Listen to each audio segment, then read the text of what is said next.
नमस्कार दोस्तों, ज्ञानशाला एकेडमी में आपका स्वागत है। पिछले वीडियो में हमने मौलिक कर्तव्य से पूछे गए प्रश्नों को पढ़ लिया था। आज हम शासन प्रणाली से पूछे गए प्रश्नों को पढ़ेंगे।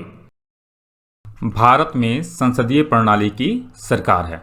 हम सभी जानते हैं कि भारत में संसदीय शासन प्रणाली को अपनाया गया है, केंद्र के स्तर पर भी और राज्य के स्तर पर भी।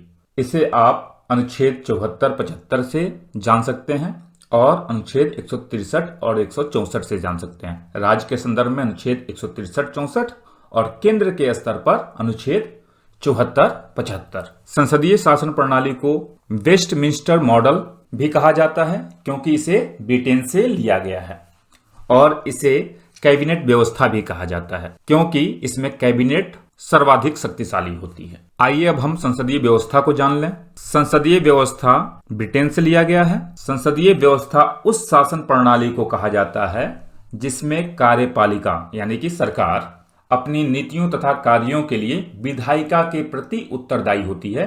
विधायिका के प्रश्नों का उसे जवाब देना होता है। सरकार का कार्यकाल तब तक ही चलता है जब तक विधायिका का उस पर विश्वास होता है। आसान भाषा में कहा जाए कि जब तक कार्यपालिका यानी कि सरकार का बहुमत संसद में बना रहता है तब तक वो शासन करती है। जैसे ही बहुमत समाप्त होता है सरकार गिर जाती है। कार्यपालिका जो होती है वो विधायिका से निकलती है। आसान भाषा में कार्यपालिका के जो सदस्य होते हैं वो विधायिका के भी सदस्य होते हैं, यानी एक तरफ वो मंत्री होते हैं, दूसरी तरफ वो सांसद भी होते हैं। उनके ऊपर दोहरी जिम्मेदारी होती है। कानून बनाने की भी जिम्मेदारी होती है और कानून को लागू करने की भी जिम्मेदारी होती है। संसदीय व्यवस्था में जो राष्ट्र का अध्यक्ष होता है वो नाम मात्र का होता है। वास्तविक शक्ति मंत्रिपरिषद में होती है जिसके अध्यक्ष प्रधानमंत्री होते हैं। राष्ट्रपति जो होते हैं वो संवैधानिक प्रमुख होते हैं और प्रधानमंत्री की अध्यक्षता में मंत्रिपरिषद के पास वास्तविक शक्ति होती है। भारत के संदर्भ में कार्यपालिका यानी कि सरकार सामूहिक रूप से लोकसभा के प्रति जिम्मेदार है। लोकसभा में जब तक उसका बहुमत रहेगा तब तक सरकार बनी रहेगी। यह प्रावधान अनुच्छेद 75 में स्पष्ट रूप से लिखा गया है। इसके विपरीत अध्यक्षीय शासन प्रणाली जो अमेरिका में है, वहां पे शक्तियों का स्पष्ट विभाजन होता है। जो कार्यपालिका होती है वो विधायिका से अलग होती है। कार्यपालिका विधायिका का अंग नहीं होती। ना ही कार्यपालिका अपनी नीतियों तथा कार्यों के लिए विधायिका के प्रति संसदीय शासन प्रणाली की तरह उत्तरदायी है। इसमें राष्ट्रपति ही देश का संवैधानिक प्रमुख होता है और साथ ही कार्यपालिका का भी प्रमुख होता है, यानी कि संवैधानिक प्रमुख और वास्तविक प्रमुख दोनों ही राष्ट्रपति होता है। राष्ट्रपति के पास बहुत शक्ति होती है। अमेरिका के राष्ट्रपति को केवल गैर संवैधानिक कार्यों के लिए ही उसके पद से हटाया जा सकता है। उसका कार्यकाल 4 वर्ष के लिए निश्चित होता है। उसे केवल महाभियोग प्रक्रिया द्वारा हटाया जा सकता है, जो कि बहुत ही कठिन है। अभी हाल में डोनाल्ड ट्रंप जो पूर्व राष्ट्रपति थे, उनके खिलाफ 2 बार महाभियोग की प्रक्रिया लाई गई, लेकिन दोनों बार वो पास नहीं हो पाया क्योंकि यह प्रक्रिया अपने आप में बहुत ही कठिन है। इसी कारण अध्यक्षीय शासन प्रणाली में निरंतरता ज्यादा होती है, जबकि संसदीय शासन प्रणाली में निरंतरता उस स्तर की नहीं होती है, क्योंकि जिस दिन कार्यपालिका का बहुमत समाप्त हो जाता है लोकसभा में, उसी दिन सरकार गिर जाती है। तो आइए अब विकल्पों को देखते हैं। पहला विकल्प है लोकसभा जनता द्वारा प्रत्यक्ष रूप से निर्वाचित होती है। ये विकल्प गलत होगा क्योंकि भारत में जो शासन प्रणाली है उसे केवल इसलिए संसदीय प्रणाली नहीं कहा जाएगा कि लोकसभा जो है जनता द्वारा प्रत्यक्ष रूप से निर्वाचित है। अमेरिका जहां की अध्यक्षीय शासन प्रणाली है, वहां भी जो निचला सदन है वह जनता द्वारा प्रत्यक्ष रूप से निर्वाचित होता है। दूसरा विकल्प संसद संविधान का संशोधन कर सकती है। क्या हम भारत के प्रणाली को इस कारण संसदीय प्रणाली कह सकते हैं क्योंकि संसद के पास अधिकार है कि वह संविधान का संशोधन कर सके? बिल्कुल नहीं। अमेरिका में अध्यक्षीय शासन प्रणाली है और वहां की संसद यानी कि कांग्रेस के पास यह अधिकार है कि वह संविधान में संशोधन कर सके। तो इसलिए संसदीय प्रणाली की यह विशिष्ट विशेषता नहीं है। ये भी गलत होगा। राज्यसभा को भंग नहीं किया जा सकता, ये भी गलत होगा। ये भी संसदीय प्रणाली की विशिष्ट विशेषता नहीं है। डी, मंत्रिपरिषद लोकसभा के प्रति उत्तरदायी है। यह बिल्कुल सही है। जहां भी संसदीय प्रणाली होगी वहां पर मंत्रिपरिषद लोकसभा के प्रति उत्तरदायी होगी, यानी कि विधायिका के प्रति उत्तरदायी होगी। तो आंसर हो जाएगा डी। अगला प्रश्न, भारत के संदर्भ में संसदीय शासन प्रणाली में निम्नलिखित में से कौन सा या कौन से सिद्धांत संस्थागत रूप से निहित है? आसान भाषा में प्रश्न पूछ रहा है कि भारत में जो संसदीय प्रणाली अपनाई गई है उसकी क्या क्या विशेषता है। इस प्रश्न को वर्ष 2013 में पूछा गया है। पहला कथन है, मंत्रिमंडल के सदस्य संसद के सदस्य होते हैं। बिल्कुल सही है। अभी हमने पिछले प्रश्न में ही इसको डिस्कस किया है कि जो संसदीय शासन प्रणाली होती है उसमें जो मंत्री होते हैं उनके पास दोहरी जिम्मेदारी होती है। एक तरफ वो मंत्री की जिम्मेदारी को निभाते हैं, दूसरी तरफ वो संसद के सदस्य भी होते हैं। हालांकि अनुच्छेद 75 में लिखा गया है कि कोई भी व्यक्ति जो संसद का सदस्य नहीं है वह 6 महीने के लिए मंत्री बन सकता है, लेकिन सिद्धांत यही है कि उसे संसद का सदस्य होना होगा। 6 महीने के अंदर उसे संसद का सदस्य बनना होगा। यदि वह 6 महीने के अंदर संसद का सदस्य नहीं बन पाता तो वह मंत्री पद पर भी नहीं रहेगा। दूसरा कथन, जब तक मंत्रियों को संसद का विश्वास प्राप्त है तब तक ही वे अपने पद पर बने रहते हैं। बिल्कुल सही है। अनुच्छेद 75(3) में स्पष्ट रूप से कहा गया है कि मंत्रिपरिषद सामूहिक रूप से लोकसभा के प्रति उत्तरदायी होगी। तीसरा कथन, राज्य का अध्यक्ष ही मंत्रिमंडल का अध्यक्ष होता है। गलत, क्योंकि राज्य का अध्यक्ष राष्ट्रपति होता है और मंत्रिमंडल का अध्यक्ष प्रधानमंत्री होता है। नीचे दिए गए कूट का प्रयोग कर सही उत्तर चुनिए। तो यहां सही उत्तर पूछ रहा है, तो हमारा सही उत्तर हो जाएगा 1 और 2।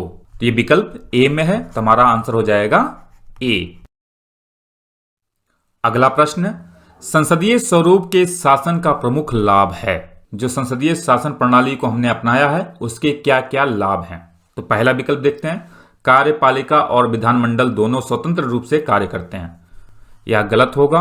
क्यों? क्योंकि यह अध्यक्षीय शासन प्रणाली की विशेषता है। अमेरिका में कार्यपालिका यानी कि सरकार और विधानमंडल दोनों अलग अलग होते हैं, वहां पे स्पष्ट रूप से विभाजन किया गया है। संसदीय शासन प्रणाली में कार्यपालिका विधायिका से ही निकलता है और इसमें उस स्तर तक विभाजन नहीं होता जिस स्तर तक अध्यक्षीय शासन प्रणाली में होता है। बी, यह नीति की निरंतरता प्रदान करता है और यह अधिक दक्ष है। यह भी गलत है। इसमें निरंतरता कम होती है। संसदीय शासन प्रणाली में निरंतरता कम होती है क्योंकि मंत्रिपरिषद सामूहिक रूप से लोकसभा के प्रति उत्तरदायी है। लोकसभा में जब तक उसका बहुमत होता है तब तक सरकार बनी रहती है। जैसे ही लोकसभा में वह विश्वास होती है यानी कि उसका बहुमत समाप्त होता है, वैसे ही सरकार गिर जाती है। इसी कारण एक ही कार्यकाल में कई सरकारों का गठन हो सकता है। अभी हाल में मध्य प्रदेश का एग्जाम्पल है। मध्य प्रदेश में कांग्रेस चुनाव में जीतकर सरकार का गठन करती है, लेकिन कुछ समय बाद विधायिका में कमलनाथ की सरकार विश्वास मत खो देती है, उनके पास बहुमत नहीं रह जाता, सरकार गिर जाती है। उसके बाद बीजेपी ने वहां पे सरकार का गठन किया है। सी, कार्यपालिका विधानमंडल के प्रति उत्तरदायी बना रहता है। यह सही है। डी, सरकार के अध्यक्ष को निर्वाचन के बिना नहीं बदला जा सकता। यह भी गलत होगा। सरकार के अध्यक्ष यानी कि प्रधानमंत्री, क्या प्रधानमंत्री को निर्वाचन के बिना नहीं बदला जा सकता? तो आप सभी लोग जानते होंगे ये कथन गलत है। या राज्यों के संदर्भ में क्या मुख्यमंत्री को बिना निर्वाचन के नहीं बदला जा सकता? तो आप लोग भली भांति जानते हैं कि यह गलत है। तो इसका आंसर हो जाएगा सी। इस प्रश्न को वर्ष 2017 में पूछा गया है। अगला प्रश्न, निम्नलिखित कथनों में से उस एक को चुनिए जो मंत्रिमंडल स्वरूप की सरकार के अंतर्निहित सिद्धांत को अभिव्यक्त करता है। मंत्रिमंडल स्वरूप की सरकार यानी कि संसदीय शासन प्रणाली। इस प्रश्न को वर्ष 2017 में पूछा गया है। आसान भाषा में यह प्रश्न पूछ रहा है कि निम्नलिखित विकल्पों में से कौन सा एक विकल्प संसदीय शासन प्रणाली की विशेषता है। पहला विकल्प, ऐसी सरकार के विरुद्ध आलोचना को कम से कम करने की व्यवस्था जिसके उत्तरदायित्व जटिल हैं तथा उन्हें सभी के संतोष के लिए निष्पादित करना कठिन है। क्या हमने संसदीय शासन प्रणाली को इसलिए अपनाया है कि सरकार के विरुद्ध जो हम आलोचना करते हैं उसे कम से कम किया जा सके? तो आपका उत्तर होगा नहीं। जबकि इसके विपरीत संसदीय व्यवस्था में सरकार की ज्यादा से ज्यादा आलोचना की जाती है। बी, ऐसी सरकार के कामकाज में तेजी लाने की क्रियाविधि जिसके उत्तरदायित्व तो दिन प्रतिदिन बढ़ते जा रहे हैं। क्या हमने संसदीय शासन प्रणाली को इसलिए अपनाया है कि सरकार के कामकाज में तेजी लाया जा सके जिसके उत्तरदायित्व तो दिन ब दिन बढ़ते जा रहे हैं? तो इसका भी उत्तर होगा नहीं। हमने कामकाज में तेजी लाने के लिए संसदीय शासन प्रणाली को नहीं अपनाया है। अगर हमारा फोकस कामकाज में तेजी लाने का होता तो हम अध्यक्षीय शासन प्रणाली को अपनाते, क्योंकि सामान्यतः अध्यक्षीय शासन प्रणाली में कामकाज तेजी से होता है, क्योंकि वह विधायिका के प्रति उत्तरदायी नहीं होता, उसे विधायिका के प्रश्नों का जवाब नहीं देना होता रोज रोज। सी, सरकार के जनता के प्रति सामूहिक उत्तरदायित्व को सुनिश्चित करने के लिए संसदीय लोकतंत्र की एक क्रियाविधि। बिल्कुल सही है।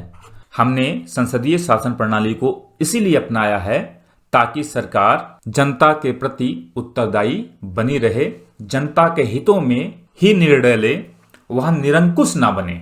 डी, उस शासनाध्यक्ष के हाथों को मजबूत करने का एक साधन जिसका जनता पर नियंत्रण ह्रासोन्मुख दशा में है, यानी कि धीरे धीरे कम हो रहा है। क्या हमने संसदीय व्यवस्था को इसलिए अपनाया है कि हम प्रधानमंत्री के हाथों को मजबूत करें, क्योंकि उनका जनता पे नियंत्रण दिन पर दिन कम होता जा रहा है? यह बिल्कुल गलत होगा। तो हमारा आंसर हो जाएगा सी।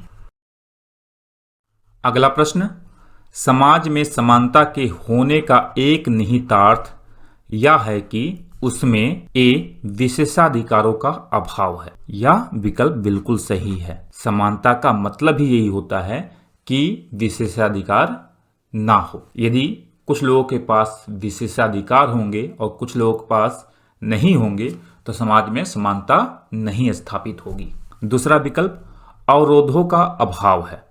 यह गलत होगा, क्योंकि समानता का मतलब यह नहीं होता कि अवरोध ही हटा लिए जाएं।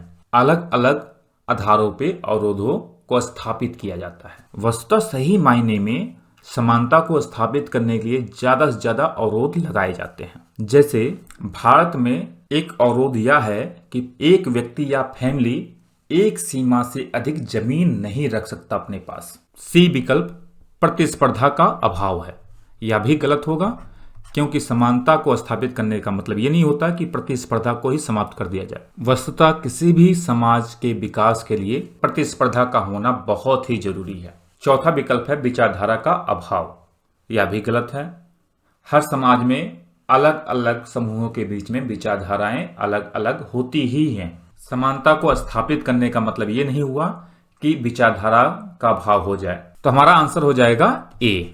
इस प्रश्न को वर्ष 2017 में पूछा गया है। अगला प्रश्न, विधि और स्वाधीनता के बीच सबसे उपयुक्त संबंध को निम्नलिखित में से कौन प्रतिबिंबित करता है? आपको बताना है कि विधि और स्वाधीनता के बीच क्या संबंध है। पहला ए, यदि विधियां अधिक होंगी तो स्वाधीनता कम होती है। इसका कोई मतलब नहीं है। ऐसा हो सकता है कि किसी एक विधि से ही आपकी स्वाधीनता को समाप्त कर दिया जाए और बहुत सारी विधियां होने के बाद भी आपकी स्वाधीनता समाप्त ना हो, और यह भी हो सकता है कि विधियों के द्वारा आपकी स्वाधीनता को बढ़ाया जाए। तो पहला कथन गलत है। दूसरा कथन, यदि विधि नहीं है तो स्वाधीनता भी नहीं है। यह कथन जॉन लॉक का है। उन्होंने कहा था यदि विधि नहीं होगी तो स्वाधीनता भी नहीं होगी। यह बिल्कुल सही है।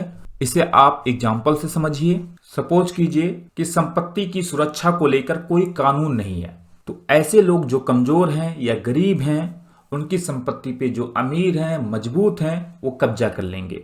तो गरीब और कमजोर लोगों की स्वाधीनता समाप्त हो जाएगी। इसीलिए सबकी स्वाधीनता को स्थापित करने के लिए जरूरी है कि एक विधि हो जिसे सभी लोग माने। सी विकल्प को देखें। यदि स्वाधीनता है तो विधि निर्माण जनता को करना होगा। तीसरा विकल्प कह रहा है कि अगर आपके पास आजादी है, स्वाधीनता है, तो विधि निर्माण जनता को ही करना होगा। ऐसा कोई जरूरी नहीं है। आपके पास आजादी है तो आप विधि निर्माण करें, ये कोई जरूरी नहीं है। ब्रिटेन में जब संवैधानिक राजतंत्र था तब लोगों को स्वाधीनता मिल चुकी थी बहुत हद तक, लेकिन वो विधि निर्माण नहीं करते थे। तो यह कथन गलत है। डी, यदि विधि परिवर्तन बार बार होता है तो वह स्वाधीनता के लिए खतरा है। यह बिल्कुल जरूरी नहीं है। आप इसे एग्जाम्पल से समझिए। भारत में संविधान संशोधन बहुत बार हो चुका है, वस्तुतः 104 बार हो चुका है, लेकिन इससे हमारी स्वाधीनता को खतरा नहीं पैदा हुआ है, बल्कि हमारी स्वाधीनता और मजबूत हुई है। तो यह भी कथन गलत होगा। तो हमारा आंसर हो जाएगा बी, और इस प्रश्न को वर्ष 2018 में पूछा गया है। उम्मीद है यह वीडियो आपको पसंद आया होगा। फिर मिलते हैं एक नए वीडियो के साथ। तब तक के लिए नमस्कार, जय हिंद।